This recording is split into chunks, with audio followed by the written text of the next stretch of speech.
नमस्कार दोस्तों, मैं हूं Prachi. Super coaching IAS by text book में आप लोगों का बेहद स्वागत करती हूं।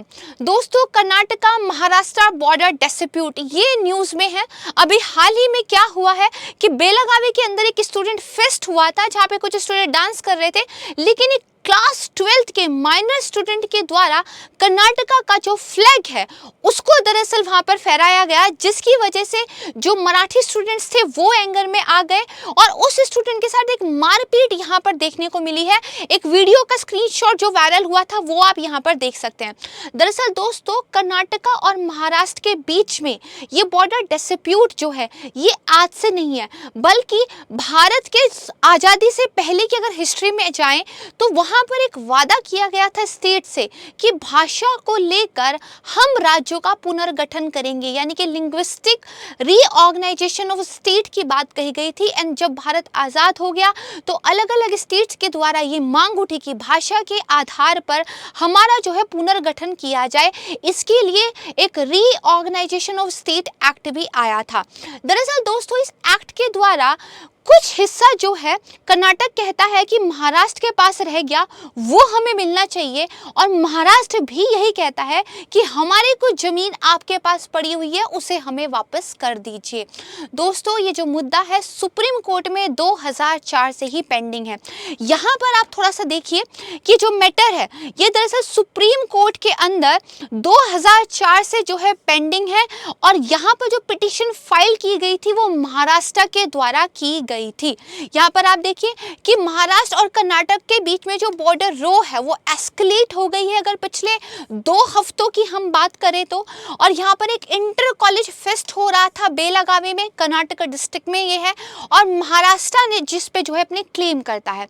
यानी कि यहाँ से हमें एक बात तो क्लियर होती है दोस्तों कि बेलागावी नाम की एक डिस्ट्रिक्ट है जो फिलहाल कर्नाटक के अंदर है, और महाराष्ट्र इस पर जो है अपना क्लेम करता है। तो मैप में इसकी लोकेशन देख लेते हैं दोस्तों, जो दोनों सीएम के बीच में एक फियर से कन्वर्सेशन का रीजन बन रही है। एक आप कह सकते हैं हीटेड जो है एक्सचेंज यहाँ पे सीएम के बीच में देखने को मिला है। ये आप देखिए, इंडिया का अगर मैप देखेंगे तो ये महाराष्ट्र है और यहाँ पर कर्नाटका है। इनके बॉर्डर पर अगर ये वाला जो रेड कलर वाला एरिया है इसको आप ध्यान से देखेंगे तो ये बेलागावी है, जो बॉर्डर डिस्प्यूट का एक बहुत बड़ा कारण है। इसके बाद देखिए दोस्तों, यहाँ पर अगेन बताया गया है कि कॉलेज फेस्ट जो है उसमें एक क्लैश देखने को मिले। माइनर स्टूडेंट था जिनके ऊपर जो है एक ट्रेडिशनल कर्नाटका का जो फ्लैग था उसको वेव करने पर जो है असॉल्ट झेलना पड़ा। इसके अलावा यहाँ पे देखेंगे कि सुप्रीम कोर्ट ने वेडनेसडे को कुछ आर्ग्यूमेंट्स जो है हियर की हैं उस पिटीशन पर जो महाराष्ट्र के द्वारा फाइल की गई थी 2004 में। यानी कि आप देख सकते हैं दोस्तों, सुप्रीम कोर्ट के अंदर भी ये जो विवाद है कितने लंबे समय से पेंडिंग है। हालांकि इस विवाद को सुलझाने के लिए सेंटर की तरफ से भी प्रयास किए गए हैं, सुप्रीम कोर्ट के अंदर भी पिटीशन है, लेकिन मामला अभी तक सुलझा नहीं है। बल्कि अगर आप देखेंगे तो पॉलिटाइजेशन जो है इस मामले का हमें होता हुआ यहाँ पर दिखाई देता है। दरअसल यहाँ पे महाराष्ट्र ने पिटीशन में क्या किया है, जो स्टेट रीऑर्गेनाइजेशन एक्ट 1956 था उसके कुछ प्रोविजंस को जो है चैलेंज किया है। स्टेट ये क्लेम करता है, रेदर डिमांड करता है, मांग है स्टेट की कि कुछ 865 ऐसे विलेजेस हैं जो कि डिस्ट्रिक्ट ऑफ कर्नाटका में आते हैं। 5 डिस्ट्रिक्ट्स कर्नाटका की ऐसी हैं जिसके अंदर करीब 865 विलेज आते हैं, वो हमारे हैं। यहाँ पर क्लेम किया जाता है कि ज़मीन हमारी है, लोग हमारे हैं, भाषा हमारी है, हमें हमारी ज़मीन और लोग वापस कर दिए जाए। यहाँ पर इसके अलावा आप देखेंगे कि रिसेंट में ही नहीं बल्कि मई 2022 में भी एक जो है खबर निकल कर आई थी, जहां पर जो कर्नाटका के सीएम है उन्होंने ये कहा था कि 1 इंच जमीन भी हम जो है महाराष्ट्र को नहीं देंगे, wouldn't give an inch of land to Maharashtra, assert किया था कर्नाटका के जो सीएम है। तो दोस्तों, यहाँ पे सबसे बेसिक अंडरस्टैंडिंग जो हमारी होनी चाहिए वो इस विवाद के रूट्स में होनी चाहिए। जब भी कोई जो है इवेंट होता है तो उसको क्या कॉज करता है ये सबसे ज़्यादा इंपॉर्टेंट होता है समझना। तो यहाँ देखिए, सिंप्लीफाई में एक आर्टिकल आया गया है जहां पर ये बताया गया है कि ये जो महाराष्ट्र और कर्नाटक में के बीच में बॉर्डर डिस्प्यूट है, एक्चुअली इसकी पूरे रूट कोज क्या है इसके बारे में, तो what is the conflict is about, actually इसके बारे में थोड़ा सा यहाँ पे बात करेंगे। देखिए, अगर हम क्रक्स की बात करें तो जो महाराष्ट्र है वो एक्चुअली बेलागावी और कुछ अदर जो मराठी स्पीकिंग एरिया है, अगेन फोकस दीजिए, महाराष्ट्र ये क्लेम करता है कि कर्नाटका के अंदर जो बेलागावी और कुछ और जो मराठी स्पीकिंग एरिया है वो गलती से जो है कर्नाटका को दे दिए गए हैं, जो कि कन्नड़ मेजोरिटी वाला एरिया है, ठीक है। और लैंग्वेज बेस्ड जो रीऑर्गेनाइजेशन हुआ था स्टेट का, उसमें ये गड़बड़ हो गई है, इसीलिए इसके कुछ प्रोविजंस को हम सुप्रीम कोर्ट में क्या है चैलेंज कर रहे हैं। इसके अलावा पार्लियामेंट ने देखिए क्या किया था, स्टेट रीऑर्गेनाइजेशन एक्ट जो है पास किया था 1956 में। इसकी हिस्ट्री क्या थी, आज़ादी से पहले जब कांग्रेस के इलेक्शन हुए थे, राइट, हमारे जो प्रोविजन इलेक्शंस हुए थे वहां पर लोगों से वादा किया गया था कि भाषा के आधार पर राज्यों का पुनर्निर्माण किया जाएगा। भाषा एक बहुत ही हीटेड मुद्दा बन गया था। अगर हम बात करें स्वतंत्रता के बाद की, बहुत सारी कमेटीज जो हैं उस टाइम पर गठित की गई थी जिन्होंने अपनी अलग रिपोर्ट्स दी थी। तेलुगु स्पीकिंग कम्युनिटी का पूरा विरोध आपको याद होगा। तो भाषा एक मुद्दा ऐसा था जिसको लेकर सचमुच में काफी सारी स्टेट का जो है गठन हुआ भी था। गठन इन द सेंस कि उनका पुनर्गठन हुआ था, उनकी स्टेट की जो बाउंड्रीज थी उनको रीडिफाइन किया गया था, ठीक है। ये जो एक्ट था ये कमेटी के रिकमेंडेशन पे बेस्ड था। कमेटी का नाम याद रखिएगा, जस्टिस फैजल अली कमीशन था, जिसको अपॉइंट किया गया था 1953 में। इन्होंने अपनी जो रिपोर्ट सबमिट की थी वो लगभग 2 साल बाद की थी, दैट इज इन 1955। अब थोड़ा सा क्या है मैप से कंपेयर कर लेते हैं। यहाँ पे आप देखेंगे तो 1930s के आसपास का इंडिया का मैप है। ये देखिए, ये आपको यहाँ पे बॉम्बे दिखाई दे रहा है, ये हैदराबाद दिखाई दे रहा है, यहाँ आप देखेंगे तो मैसूर है, यहाँ आप देखेंगे तो मद्रास है। ये जो मैसूर है यही बाद में रीनेम हुआ कर्नाटका, स्टेट की बाउंड्रीज रिडिफाइन की गई। ये जो आपको यहाँ पर बॉम्बे दिखाई दे रहा है यही बाद में बना महाराष्ट्र, जो इसकी बाउंड्रीज है अगेन रिडिफाइन की गई। तो ये एक पुराना मैप है। अब आप नए मैप पे आ जाइए। नए मैप में ये आपको महाराष्ट्र दिखाई दे रहा है, ये कर्नाटक दिखाई दे रहा है। कुछ इतना लंबा बॉर्डर जो है ये शेयर करते हैं, देन यहाँ पे गोवा भी आता है। और इसी के बीच में यहाँ पर जो है वो बेलागावी वाला एरिया है जो मैंने आपको पिछले मैप में दिखाया था, जिसको लेकर सबसे ज्यादा जो है डिस्प्यूट दिखाई देता है। अब ये जो आपका रीऑर्गेनाइजेशन एक्ट था, इस एक्ट के बेस पे मैसूर स्टेट को, जैसा कि मैंने बताया जो बाद में कर्नाटक बन गया, फॉर्म किया गया 1956 में। एंड इसके साथ ही यहाँ पे ये बेसिकली आया कि जो इसका नेबरिंग बॉम्बे स्टेट था जो कि बाद में महाराष्ट्र बना, उसके साथ झगड़ा जो है शुरू हो गया, ठीक है। महाराष्ट्र ये फील करता है कि बेलागावी और जो नॉर्थ वेस्टर्न डिस्ट्रिक्ट्स हैं कर्नाटका के, वो जो है उसके पार्ट होने चाहिए थे, ठीक है। ये उनको जो है फील होता है। और इसके अलावा अगर आप देखेंगे तो सेंटर की तरफ से भी सॉल्यूशन करने के प्रयास किए गए थे। ऐसा नहीं है कि यूनियन गवर्नमेंट शांत बैठी थी। सेंटर ने एक कमीशन जो है रिटायर्ड सुप्रीम कोर्ट के जो जज थे उनके अंडर में फॉर्म किया था।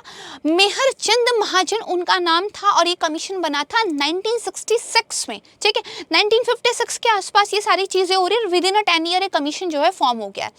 इसकी जो रिपोर्ट थी बेसिकली वो एक बाइंडिंग डॉक्यूमेंट होनी थी, यानी कि जो भी कमीशन की रिपोर्ट्स आएंगी उन पर जो है बाकायदा पार्लियामेंट में चर्चा होगी, एंड देन उसके बाद जो भी सहमति बनेगी उस पर दोनों स्टेट को अपनी जो है सहमति देनी पड़ेगी। यहाँ पे बाइंडिंग डॉक्यूमेंट की जो है बात की गई थी और डिस्प्यूट को वंस एंड फॉर ऑल के लिए जो है सल्टा देना था, खत्म कर देना था। लेकिन कमीशन ने अपनी रिपोर्ट जो है 1967 में सबमिट की। 1966 अक्टूबर में जो है इनका फॉर्म हुआ था, अगस्त 1967 में रिपोर्ट सबमिट कर दी। फिर प्रॉब्लम क्या हुई, अगर जो है बाइंडिंग एक रिपोर्ट आई थी तो फिर प्रॉब्लम क्या हुई। पहले देखते हैं कि रिपोर्ट ने रिकमेंड क्या किया था। उसने क्या रिकमेंड किया, जो 264 टाउन और विलेजेस है, 264 कुछ टाउन और जो विलेजेस हैं कर्नाटका के, जिसमें निपानी, नंदगढ़ और जो है खानपुर आ रहा था, उनको तो मर्ज कर दिया जाए महाराष्ट्र में, क्योंकि ये माना गया कि वहाँ पे मराठी स्पीकिंग पॉपुलेशन ज़्यादा है। एंड 247 विलेजेस जो महाराष्ट्र के हैं, जिसमें साउथ सोलापुर और अक्कलकोट भी आता है, इनको जो है कर्नाटका को दिया जाए। यहाँ पे लैंड एक्सचेंज एक्सचेंज की थोड़ी सी बात की गई कि आपका कुछ हिस्सा इनको दे देते हैं, इनका कुछ हिस्सा आपको देते हैं and once for and all के लिए इस बॉर्डर डिस्प्यूट को जो है खत्म कर देते हैं। लेकिन दोस्तों यहाँ पे हुआ ये, एक ट्विस्ट आ गया। एक्चुअली इस रिपोर्ट को पार्लियामेंट में टेबल तो कर दिया गया 1970 में रिपोर्ट पार्लियामेंट में दे दी गई, but it was never discussed, इस पर कभी चर्चा ही नहीं हुई और इसीलिए ये जो मुद्दा है ये बढ़ता चला गया और आज के टाइम पे ये पॉलिटिकल टर्मोइल का कारण जो है वहाँ पे बनता है। और अगले साल जो है वन ऑफ द स्टेट में इलेक्शंस भी आने वाले हैं, तो इलेक्शंस के टाइम पे तो आपको पता ही है कि चीज़ें कितनी गर्म हो जाती है। अब कोर्ट में क्या बैटल चली, ठीक है, कोर्ट में क्या इशू आ रहा है, ठीक है, यूनियन ने एक रिपोर्ट बनाई, उसकी रिकमेंडेशन को नहीं माना गया।